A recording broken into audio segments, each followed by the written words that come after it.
3.2, synthetic division. Synthetic division is a useful shortcut. And by useful, I mean really useful.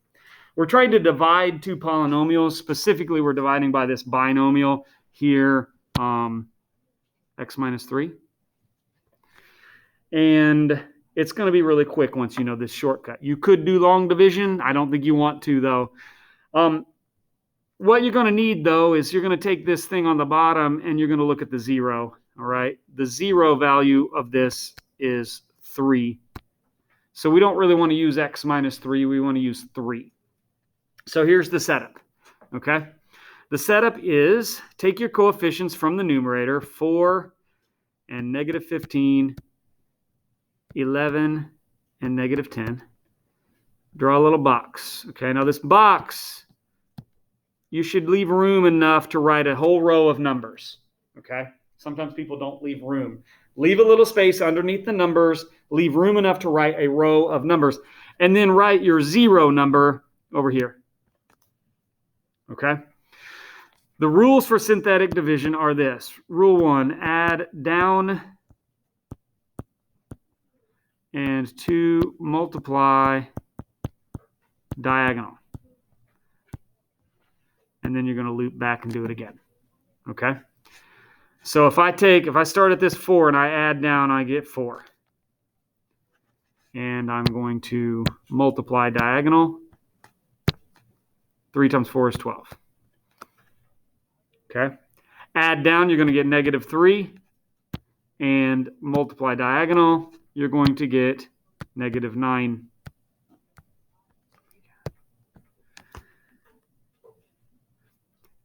Add down, you get 2. Multiply diagonal. 3 times 2 is 6. Add down, you get negative 4, and you are finished. Okay? So the last thing we've got to do is translate that into an answer. So if you think about where we started, this was x to the third, and this was x squared, and this was x. That's what we started with, but we're dividing by a power of x. So if you divide x to the third by a power of x, it's going to knock one off and become x squared. So that's what happens. This one, knock off a power of x, it becomes x squared. This one becomes x. And this one wouldn't have a variable at all. The one that's confusing is the last one. It didn't have a power of x to begin with. So, you know, if you divide a constant number by x, you're going to get a fraction. You're going to get a variable on the bottom, and that's what is going to happen here, okay? That's going to be divided by whatever we started with. In this case, that was x minus 3. So let's write this answer nicely. That's 4x squared minus 3x plus 2 minus 4 over x minus 3. Okay, that's the answer. We just did some division. So when I divide, I need to find the 0 value. We want to use the 0 value, which is negative 2. So over here to the side, one thing, if you're working ahead, you probably messed up, is there's a missing term. If there's a missing term, you've got to put a 0 in there as a placeholder. Otherwise, everything's going to get thrown off. Okay? So if you've got a missing term, like the 0x to the third, make sure you put that in there. So we would have 1x to the fourth, 0x to the third, 5x squared, 3x, and minus 7. Draw that box, and the 0 value is negative 2. So do the same rules. Add down, you're going to get 1. Multiply diagonal, that's negative 2. Add down is negative 2. Multiply diagonal is 4. Add down is 9. Multiply diagonal, negative 18. Add down, negative 15. Multiply diagonal is 30. Add down is 23. And so notice, I like to notice where I started. We started with an x to the fourth, but we divided by an x, so that means you're going to end with an x to the third. Every one of those powers is going to get an x chopped off. And so we're going to end up with an answer of x to the third minus 2x squared plus 9x minus 15. And then the last one is the confusing one. People mess that one up all the time. But you're dividing a constant number, so you're going to end up with this fraction. It's 23 plus x, 23 over x plus 2.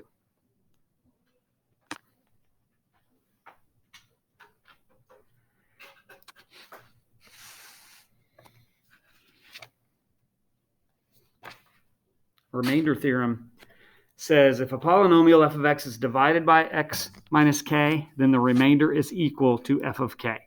Basically, it's the same thing, okay?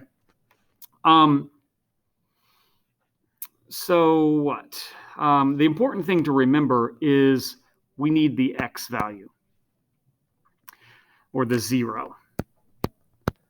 I don't really care about x minus k. I would care more about this number k. All right, so in this case, they're giving me the x number. They're giving me the number to use. They didn't give me a factor of like x minus 4. They gave me the 4, so I'm going to use that 4. That number goes on the outside of that box. So we have negative 3x to the 4th, 15x to the 3rd. Notice there's a missing spot, right? We're missing x squared, so put a placeholder in for x squared, and then minus 50x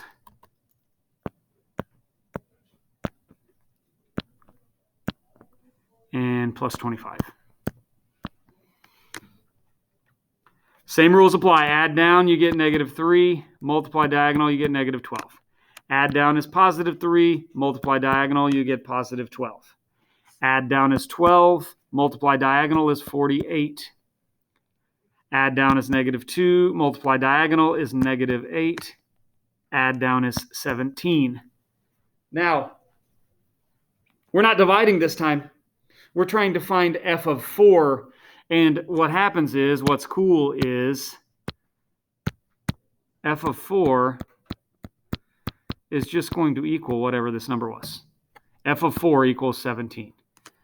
And you can verify this on a calculator, okay? Basically what we're doing is we're plugging in 4. So if you take that equation and it was negative 3, or that expression, negative 3 times, what do we plug in? 4 to the 4th plus 15 times that number 4 to the 3rd minus 50 times that number 4 plus 25 should give you 17. Okay, so I know you're probably thinking, well, why don't I just do that? Why didn't I just do that? Okay, well, I suppose you could, but then you wouldn't learn about the remainder theorem. The remainder theorem is kind of a neat little offshoot of that synthetic division. All right, it's 17. Testing potential zeros. If a number is a 0, or root or solution, then synthetic division on that number will give a remainder of 0. So number 3 says, here's an expression, is, that's supposed to be x right there, not k, I think. All right, is x equal to a 0? Well, let's do synthetic division. Take your 2 outside, and you've got a 2x to the 3rd minus 3x to the 2nd. Notice there's a missing term, so put a 0 there for x, and minus 18. So we're going to add down, and that's 2. Multiply diagonal, and that's 4. Add down is 1. Multiply diagonal is 2. Add down is 2. Multiply diagonal is 4. Add down is negative 14. That box up above says, if a number is a 0, then synthetic division will give a remainder of 0. That's not 0. Okay? So is x equal to a 0? Well, no, it's not. No.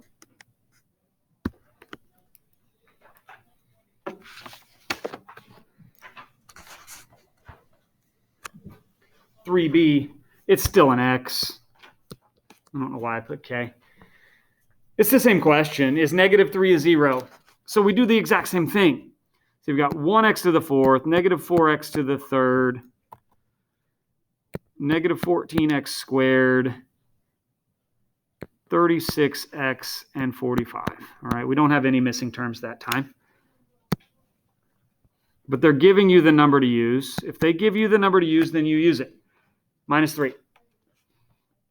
So same exact procedure. Add down is 1, multiply is negative 3. Add down is negative 7, multiply diagonal is 21. Add down is positive 7, multiply diagonal is negative 21. Add down is 15, multiply diagonal is negative 45. Add down is 0. Is negative 3 a 0? Yes. We're looking for a remainder of 0. So then the next one, okay, the next one is a weird one because they give you this imaginary. Okay, this is probably the hardest one. And again, it's supposed to be x.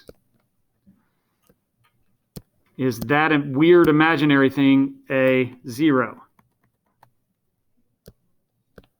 We'll do the exact same thing, okay? Let's do the exact same thing. So what do we have? All right, I'm going to write a little bit bigger maybe. We got 1x to the 4th, negative 1x to the 3rd, 6x squared, 14x, and negative 20. Probably didn't write big enough. And outside of the box, we would have 1 plus 3i. Do the exact same procedure. Add straight down, you get 1. Multiplying diagonal, remember that's what we're doing. Multiply diagonal, 1 times 1 plus 3i is going to be 1 plus 3i. Okay, so it looks a little bit weird, but whatever, that's fine. If you add straight down, notice those two are going to cancel out. Negative 1 plus 1. And so when you add straight down, you're just going to get 3i in that case. Now, when you multiply diagonal, that's a little bit harder to do in your head, so you probably want to go over to the side and say, well, I'm multiplying 3i times 1 plus 3i. I'm multiplying 3i times 1 plus 3i. If I distribute, I'm going to get 3i plus 9i squared. And remember from previous sections, I squared is negative 1, right? I squared is negative 1, so that means you've got minus 9 there. And so when I multiply diagonal, I'm going to have 3i minus 9.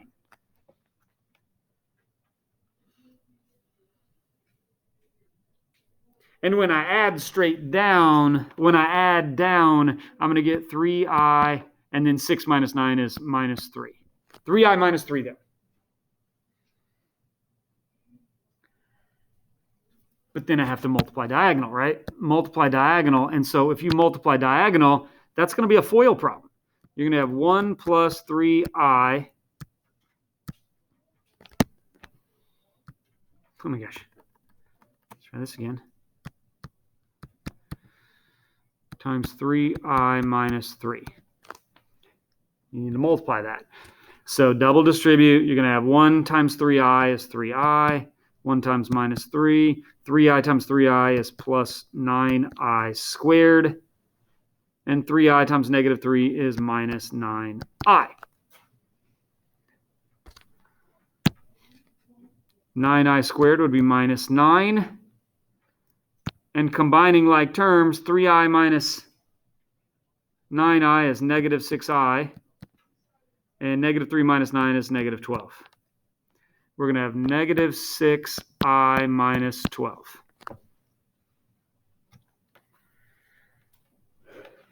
And then we add straight down. The 14 and the negative 12 makes 2, right? So we'd have a 2 minus 6i. It doesn't really matter what order you put it in. 2 minus 6i or negative 6i plus 2, either way. And then I multiply diagonal again. Well, I'm going to have to FOIL again, right? I'm going to have to FOIL again. So 1 plus 3i times 2 minus 6i. That's going to be 2 minus 6i right here. And then plus 6i minus 18i squared. And check it out. The 6i's cancel each other out. That's great. But negative 18i squared is negative 1, so that's going to be plus 18. 2 plus 18 is 20. I'm going to have a 20 there. And when I add straight down, I get 0. And so what are we looking for again? Remainder of 0. If a number is a 0, then the remainder is 0. That's what we've got right there, right? The remainder is 0. So the answer is yes, but what that means is 1 plus 3i is a 0.